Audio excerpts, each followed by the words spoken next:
실거주 유예 확대 세입자 계약갱신권 사실상 막힌다. 최근 부동산 정책 하나가 조용히 시장을 흔들고 있습니다. 정부가 토지거래 허가구역 내에서 실거주 의무 유예 대상을 비거주 1주택자까지 확대하기로 했는데요. 겉으로 보면 매물 증가를 유도하는 정책이지만 실제로는 세입자들에게 불리하게 작용할 수 있다는 우려가 나오고 있습니다. 실거주 유예, 무엇이 바뀌었나? 기존에는 세입자가 있는 집을 사더라도 일정 조건에서만 실거주를 미룰 수 있었는데 이번 정책으로 세입자 있는 주택 대부분이 유예 대상이 되었습니다. 그리고 유예 기한은 최대 2028년 5월 11일까지. 즉 그 이후에는 반드시 매수자가 실거주를 해야 합니다. 문제는 계약갱신 청구권. 여기서 가장 큰 문제가 발생합니다. 세입자는 원래 계약 2년 후 추가 2년 거주할 권리계약 갱신 청구권가 있습니다. 하지만 이번 정책에서는 상황이 달라집니다. 집주인이 집을 팔 경우 매수자는 실거주를 해야 하고 이 때문에 세입자의 계약갱신권 사용이 사실상 제한됩니다. 실제 상황은 이렇게 흘러갑니다. 세입자 입장 2년 더 살 수 있다고 생각했는데 집주인 입장 집 팔려면 갱신권 포기해주세요.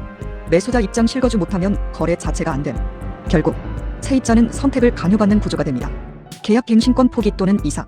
왜 이런 정책이 나왔을까? 핵심 이유는 하나입니다. 매물 부족 문제 해결. 최근 다주택자 양도세 중과가 다시 시행되면서 집주인들이 매도를 미루는 현상이 나타났고 정부는 매물을 시장에 나오게 하려는 목적으로 이번 정책을 시행했습니다. 하지만 예상치 못한 부작용. 전문가들은 이번 정책이 오히려 임대차 시장을 더 불안하게 만들 수 있다고 지적합니다.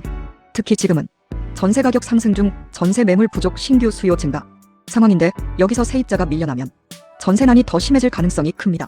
실제 시장 분위기. 최근 서울 전세 가격은 계속 상승 중입니다.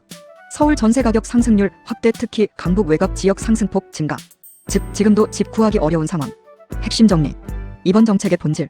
매물 유도 정책하지만 세입자 권리 약화, 임대차 시장 불안 가능성 증가. 한 줄 정리. 집을 팔기 쉽게 만든 대신 세입자는 더 불안해졌다.